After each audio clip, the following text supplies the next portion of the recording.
నమస్కారం. నేడు మనకు రాజ్యాంగం పొందుపరిచిన చట్టాలలో ఒకటైనది ఓటు హక్కు. ఆ ఓటు హక్కు గురించి మనం తెలుసుకునే ముందు అసలు ఓటు హక్కు అంటే ఏంటి, దాని విలువ ఎంత, అసలు మన సమాజంలో ఈరోజు ఈ ఓటు హక్కుకున్న విలువ ఏంటో అన్నది మనము సరైన సమయంలో గుర్తించినట్టయితే మనం ఎంతో కోల్పోతాము. సమాజంలో అభివృద్ధి ఎంత జరగాలో అది కూడా మనం కోల్పోతాము.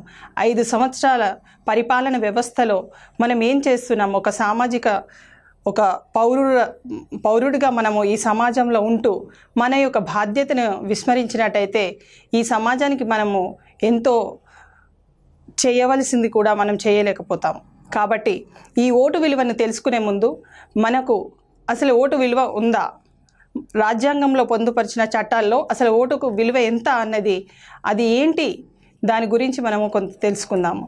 మరి ఆర్టికల్ 326 ప్రకారము మనకు ఓటు హక్కుని రాజ్యాంగంలో పొందుపరచడం జరిగింది. ఈ ఓటు హక్కులో మనకు చట్టబద్ధంగా 18 సంవత్సరాల లోపట ఉన్న ఎవరు కూడా అర్హులు కాదు. 18 సంవత్సరాలు పైబడి ఉన్న వారు మాత్రమే ఈ ఓటు హక్కుకు అర్హులు.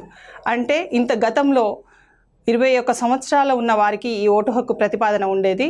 దాన్ని 61st అమెండ్మెంట్ యాక్ట్ 1988 ప్రకారము ఈ యొక్క ఓటు హక్కును 18 సంవత్సరాల వరకు ఇవ్వడం జరిగింది. అంటే ఏ వ్యక్తి అయినా స్త్రీ పురుషులతో సమానంగా 18 సంవత్సరాలు ఎవరైతే నిండి ఉంటాయో వాళ్ళకి ఈ ఓటు హక్కు ఇవ్వబడుతుంది.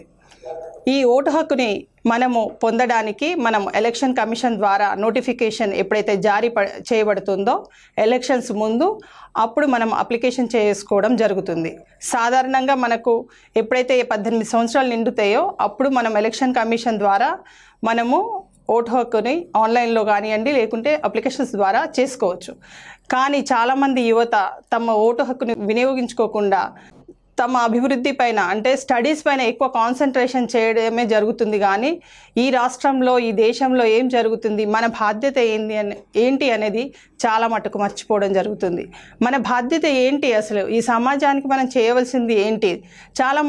చాలామంది పౌరులు కూడా సోషల్ వర్క్ అని చెప్పేసి ఏ శనివారము ఆదివారాల్లో సమాజానికి ఎంతో కొంత బాధ్యతగా తీసుకొని చేయడం జరుగుతుంది.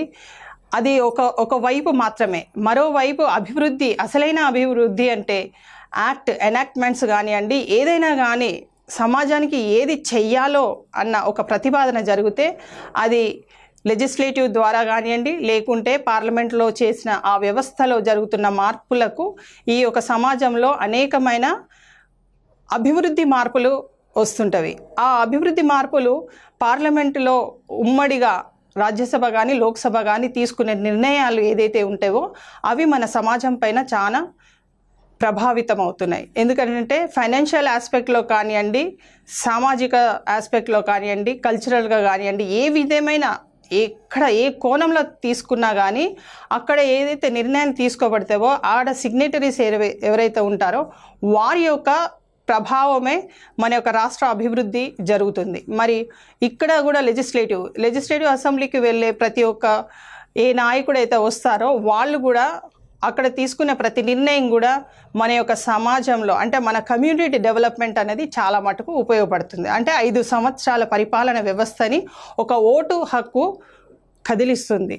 ఈ నిర్ణయం ఏ విధంగా ఉంటుందంటే ఏ వ్యక్తి అయితే మీరు ఎంచుకుంటారో ఆ వ్యక్తి చేసే పనులను బట్టి, ఆ వ్యక్తి సమాజానికి చేసే కృషిని బట్టి మన యొక్క సమాజం అభివృద్ధి చెందుతుంది.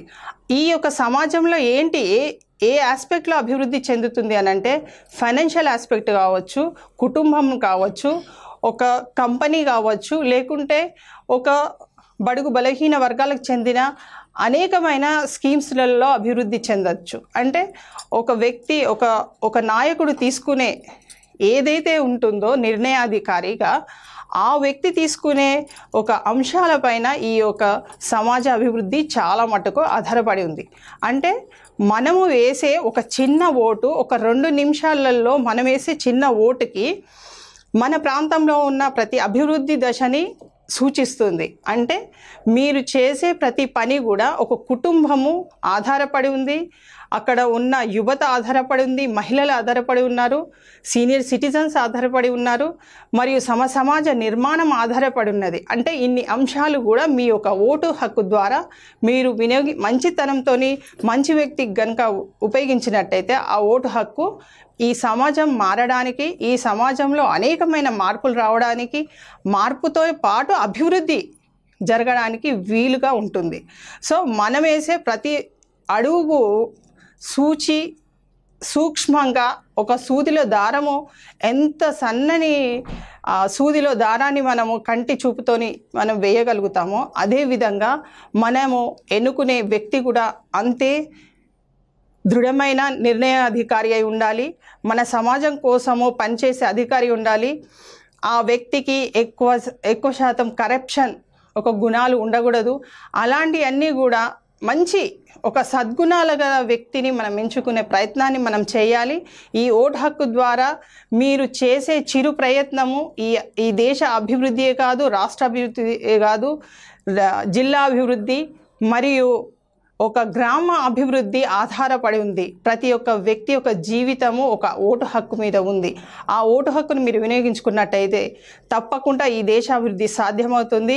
పక్కదారి పట్టకుండా, డబ్బులకు ఆకాంక్షించకుండా, మన డబ్బులను మనం అమ్ముకోకుండా, మన ఓటు హక్కును మనం అమ్ముకోకుండా, ఏ వ్యక్తి డబ్బులకు ప్రభావితం చేస్తున్నాడో ఆ వ్యక్తిని గమనించి మీ యొక్క జీవిత అభివృద్ధికి ఎంతైతే మీరు చేయదలుచుకున్నారో ఈ ఓటు హక్కు ద్వారా చూపించి ఈ ఓటు హక్కుని సద్వినియోగం చేసుకోవాలని నేను కోరుకుంటున్నాను. ఆర్టికల్ 326 ప్రకారము ఈ భారతదేశంలో ఉన్న అందరి పౌరులు, అంటే స్త్రీ పురుషుల జాతికి అన్నది విభేదాలు లేకుండా మనందరికి కూడా 18 సంవత్సరాలు పైబడిన వాళ్ళందరికీ కూడా ఓటు హక్కు మనకు రాజ్యాంగం కల్పించింది. మరి ఈ ఓటు హక్కుని ఆ రోజు ఉపయోగించుకోవడానికి యువత కానీ సీనియర్ సిటిజన్స్ కానీ చాలామంది ముందుకు రాకపోవడము శోచనీయము. అసలు ఈ ఎలక్షన్స్ ఎంత పోరాటాన్ని మనకు చూపిస్తుందో మీ అందరూ ఈ మధ్యకాలంలో బాగా గమనిస్తున్నారు. మరి ఈ యొక్క ఎలక్షన్స్ వాటి యొక్క ప్రాధాన్యత అన్నది కూడా మనం తెలుసుకోవాల్సిన బాధ్యత యువకులుగా మనపై ఎంతో ఉన్నది. మరి ఈ యువకులు 18 సంవత్సరాలు పైబడిన వాళ్ళు దాదాపు ఎంటర్టైన్మెంట్ వైపునే వారి యొక్క దృష్టిని సారించుతున్నారు. కానీ వారి యొక్క జీవిత భవిష్యత్తు ఈ ఓటు హక్కు ద్వారా నిర్లక్ష్యం అయిపోయి వారు జీవితాంతం బాధపడే పరిస్థితులు ఏర్పడబోతున్నవి. కానీ అవి గమనించడానికి కూడా మీరందరూ కూడా ముందుకు రాకుంటే ఈ ఓటు హక్కు విలువ తగ్గిపోతుందనే విషయాన్ని మీరందరూ కూడా గమనించాలి.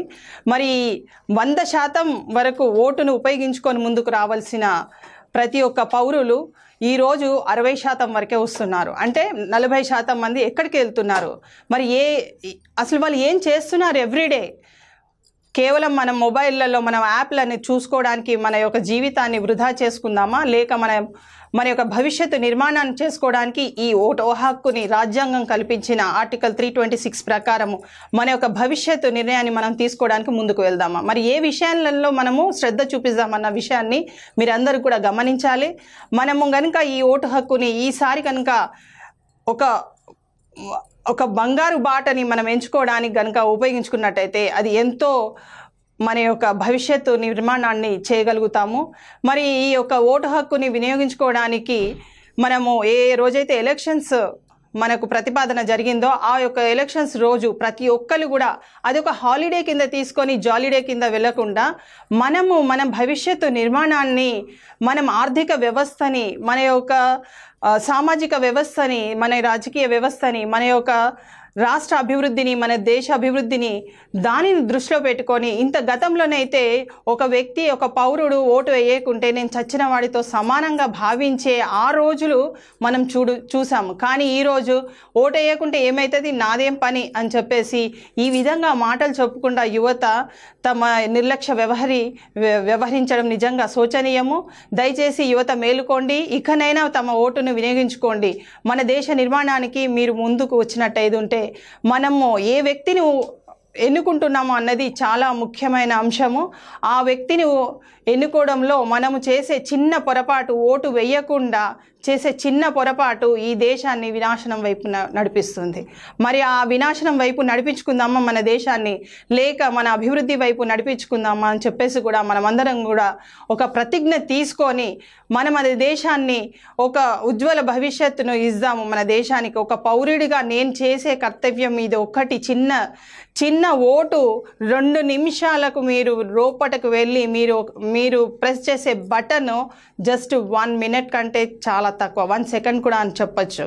ఆ 1 సెకండ్ పరిపూర్ణమైన దేశాన్ని, పరిపూర్ణమైన రాష్ట్రాన్ని, పరిపూర్ణమైన కుటుంబాన్ని, జిల్లాని, గ్రామాన్ని ఒక అట్టడుగు స్థాయికి నెట్టివేయబడుతుంది. ఆ విషయాలు మనము సూక్ష్మంగా చాలా ఆలోచించాలి. మన నిర్ణయం మనం తీసుకోవాలి. ఎవరో చెప్తే, ఏ రాజకీయ నాయకులు చెప్తే ఓటు వేయడానికి రావడం కాదు. నేను నా దేశానికి చేసే ఈ చిరు పని అని చెప్పేసి నా బాధ్యతగా గమనించి, it is a fundamental duty of every citizen to vote for the country అన్న విషయాన్ని మీరెవ్వరు కూడా మర్చిపోవద్దు. మన బాధ్యత, మన రాజ్యాంగంలో మన బాధ్యతలు కూడా చాలా ఉన్నవి. ఆ బాధ్యతలు మనం స్వీకరించి మన దేశ అభివృద్ధి కోసమని ఒక కుటుంబం, మీరు చూడండి, బడుగు బలహీన వర్గాల యొక్క నిర్మాణంలో ఈ యొక్క ఓటు చాలా ఉపయోగపడుతుంది. ఈరోజు మనము క్యాంపస్లో ఫీజులు కట్టడానికి 30,000, 40,000, లక్షలు, 2 లక్షలు, 5 లక్షల వరకు వెళ్ళిపోతున్నది ఈ యొక్క ఎడ్యుకేషన్ సిస్టమ్. మరి ఆ ఎడ్యుకేషన్ సిస్టాన్ని ఎవరు అభివృద్ధి చేయగలుగుతారు? మనకు ఎడ్యుకేషన్ సిస్టంలో ఏదైనా మౌలికమైన మార్పులు రావాలంటే ఈ ఓటు హక్కు ద్వారానే. ఏ వ్యక్తి అయితే మన యొక్క మంచి గురించి, చెడు గురించి సమాజంలో ఆలోచించగలుగుతారో ఆ వ్యక్తికి ఓటు వేయడానికి మీరందరూ కూడా ఒక కంకణం కట్టుకొని ముందుకు వెళ్ళి, ఈరోజు నేను ఓటు వెయ్యాలి, నేను లైన్లో ఉంటే ఇంత పెద్ద లైనా అన్నది కాదు. మన జీవితాంతం 30-40 సంవత్సరాలు ఇంట్లో కూర్చొని తల్లిదండ్రుల మీద ఆధారపడి తినే భవిష్యత్తుని మనము మర్చిపోవాలి. మనము 18 సంవత్సరాల నుంచి సంపాదించే శక్తిని సంపాదించుకోవాలి, చదువుకోవాలి, ప్లస్ మన అభివృద్ధిని సాధించడానికి మనం ముందు అడుగు వేయాలి. దయచేసి యువతలు మీరందరూ కూడా ముందుకు ఒక కంకణబద్ధులై ఈ దేశ నిర్మాణానికి చిన్న ఓటు, మీ చిన్న ఒక సజెషన్ ఈ దేశాన్ని మార్చేస్తుంది. మీ యొక్క ఐడియాని ఈ దేశాన్ని మార్చేస్తుంది, ఈ రాష్ట్ర భవిష్యత్తును మార్చేస్తుంది. కాబట్టి ఈ రాబోయే ఎలక్షన్స్లలో ఎంతో గొప్పగా ఎన్నో పార్టీలు ఆచితూచిగా ముందుకు అడుగు వేస్తున్నాయి. ప్రతి ఒక్కరు కూడా తమ కుటుంబాన్ని స్వయంగా మీరే ఓటు వేయడానికి ఓటు ఒక అంటే ఎక్కడైతే మీకు సెంటర్స్ ఉన్నాయో ఆ సెంటర్స్కి మీ అంతటికి మీరే వెళ్ళండి. ఏ పొలిటికల్ పార్టీ యొక్క ఇన్ఫ్లుయెన్స్తో వాళ్ళ యొక్క ఆటోలలో, వాళ్ళ యొక్క ట్రాలీలలో కానివ్వండి, లేకుంటే వాళ్ళు చూపించే ట్రాన్స్పోర్ట్ ఫెసిలిటీస్ మీద ఆధారపడకుండా మీరు వెళ్ళండి. ఎందుకంటే వాళ్ళ ట్రాన్స్పోర్ట్లో వెళ్ళేటప్పుడు మీరు చాలా ఇన్ఫ్లుయెన్స్ కావచ్చు. ఆ ఇన్ఫ్లుయెన్స్లలో మీరు ఇంట్లో నేను ఈ పార్టీకి, ఈ వ్యక్తికి నేను ఓటు వేద్దాం అనుకున్న ఒక ఆలోచనని ఆ యొక్క బండిలో, ఆ యొక్క ట్రాన్స్పోర్ట్లో కూర్చున్నప్పుడు ఆ నిర్ణయాన్ని మీరు మార్చుకోగలుగుతారు.